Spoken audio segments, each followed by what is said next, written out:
Selamat pagi anak-anak, bagaimana kabar kalian hari ini? Pak Pur berharap semoga kalian tetap dalam keadaan yang sehat ya, dan tentunya tetap semangat dalam belajar ya. Anak-anak, hari ini kita akan belajar tema 2, tetapi lebih dikhususkan pada muatan mata pelajaran IPA ya, dengan tema udara bersih bagi kesehatan. Subtemanya, pentingnya udara bersih bagi pernapasan.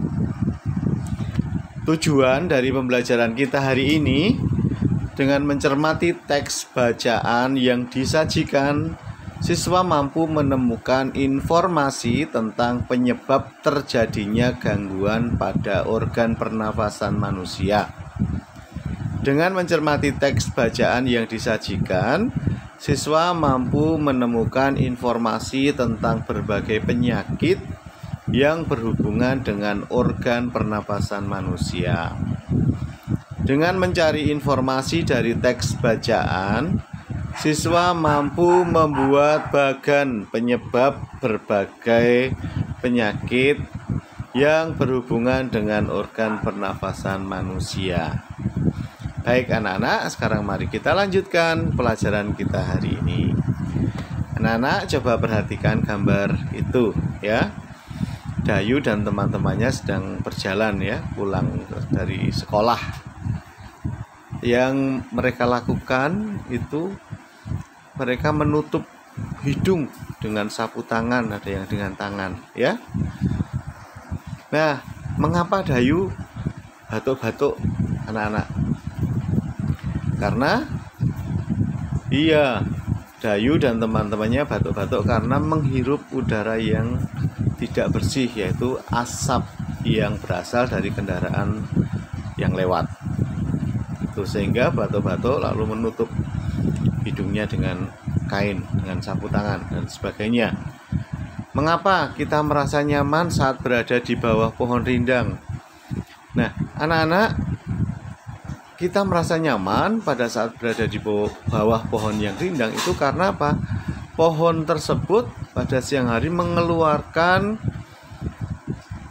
oksigen dari hasil fotosintesis, sehingga kita merasa nyaman ya, merasa segar, merasa sejuk berada di bawah pohon yang rindang.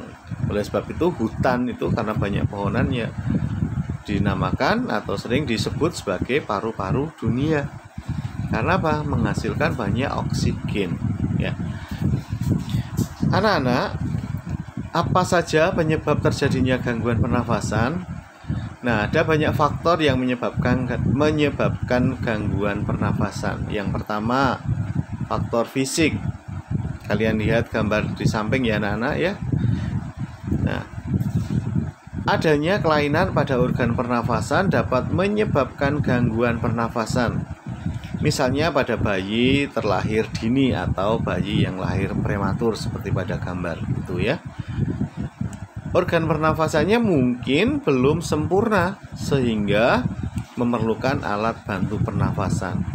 Biasanya kalau bayi lahir prematur itu masih dimasukkan dalam inkubator ya. Nah, kemudian yang kedua, faktor penyakit. Banyak penyakit menyebabkan gangguan pada pernafasan, misalnya influenza, asma, bronkitis, emfisema, kanker paru-paru, dan sekarang yang lagi kita alami COVID-19 ya, itu bisa juga mengganggu pernafasan kita.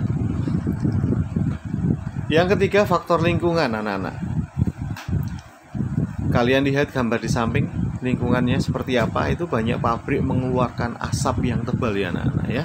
Nah, kita bernafas untuk menghirup oksigen. Lingkungan kotor, asap kendaraan, asap pabrik, dan asap rokok mencemari udara. Udara tercemar itu menyebabkan ketersediaan oksigen menipis, sehingga kita merasa sesak saat bernafas. Ya, sekali lagi kalian lihat gambar di samping itu. Ya. Nah, lalu gangguan pada saluran pernafasan. Anak-anak, banyak penyakit atau gangguan pada saluran pernafasan yang sering kali kita jumpai. Yang pertama adalah sesak nafas. Gangguan pernafasan yang disebabkan oleh pencemaran udara. Nah, pencemaran udara ini berasal dari bisa asap kendaraan, asap rokok, asap pabrik, debu. Pencegahannya bagaimana? Dengan menggunakan masker. Sekarang wajib ya anak-anak ya, dimanapun kita berada, kita wajib menggunakan masker. Nah, lalu yang berikutnya adalah influenza. Influenza ini disebabkan oleh virus. Virus dapat menyebar melalui udara. Ciri-ciri dari influenza ini adalah yang pertama demam, kemudian bersin-bersin, panas tubuh tinggi, keluar lendir dari hidung. Pasti semua anak atau semua manusia mengalami ya influenza ini. Bagaimana cara mencegahnya? Yaitu dengan minum vitamin setiap hari, menjaga jarak dengan penderita flu, menutup hidung dan mulut jika bersin, dan segera periksa ke dokter jika sudah terserang. Jangan remehkan influenza ya anak-anak, apalagi sekarang dalam masa pandemi COVID-19 ini, ya kita harus benar-benar jaga kesehatan. Minum vitamin, jangan capek-capek karena dapat menurunkan imunitas tubuh. Kalau imunitas tubuh kita menurun, nah virus ini bisa mudah masuk ke dalam tubuh kita. Kemudian radang paru-paru. Radang paru-paru ini disebabkan oleh bakteri Mycobacterium tuberculosis anak-anak. Nah, radang paru-paru ini dikenal dengan nama TBC. Ya, biasanya TBC itu ya orangnya menjadi kurus ya. Nafasnya sesek, berbunyi kadang-kadang untuk bernafas. Berikutnya adalah asma. Asma yaitu penyempitan pada saluran pernafasan yang disebabkan oleh pencemaran udara, udara dingin, stres, atau tekanan emosi. Hati-hati ya anak-anak, jangan sampai stres ya kalian, karena bisa mengakibatkan asma. Nah, ini adalah gambar orang yang menderita penyakit asma. Jadi setiap hari dia membawa obat itu spray ya, obat semprot mulut untuk mengantisipasi kalau asmanya sewaktu-waktu kambuh, maka dia harus menyemprotkan obat tersebut ke dalam mulut itu untuk melonggarkan pernafasan ya. Anak-anak, sekarang kalian lihat gambar. Ini adalah kondisi bronkus pada penderita asma dan bukan penderita asma.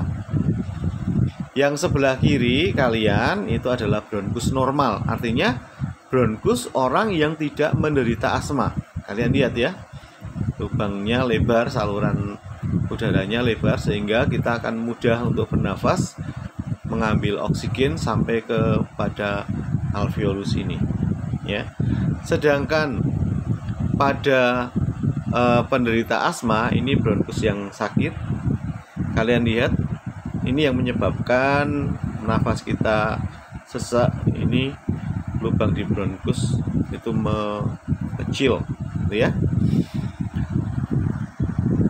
Lalu gejala awal asma itu batuk, terutama pada malam dan dini hari, sesak nafas, kemudian nafas berbunyi terdengar ketika menghembuskan nafas, rasa berat di dada, dan dahak sulit keluar. Hati-hati dengan gejala-gejala ini, karena ini merupakan gejala awal sakit asma. Bagaimana kalau asmanya sudah akut? Nah, gejala berat sakit asma itu serangan batuknya hebat, kemudian sesak nafas yang berat, nafas tersengal-sengal, sianusis atau kulit kebiru-biruan dimulai dari sekitar mulut, sulit tidur, dan lebih parah lagi kesadaran akan menurun. Itu kalau orang punya sakit asma yang akut, yang berat. Berikutnya adalah polip. Anak-anak, polip itu merupakan penyempitan saluran pernafasan yang mengakibatkan terjadinya pembengkakan kelenjar limfe. Ya, itu polip. Ini biasanya harus dioperasi ya kalau tumbuh daging di hidung gitu. Seringkali ini pilek nggak sembuh-sembuh biasanya kalau polip seperti ini. Nah, anak-anak, itu tadi penjelasan tentang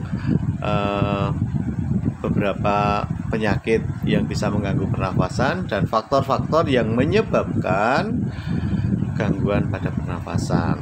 Nah, sekarang kalian coba kerjakan latihan ini untuk mengetahui apakah kalian sudah memahami apa yang tadi sudah dijelaskan atau belum.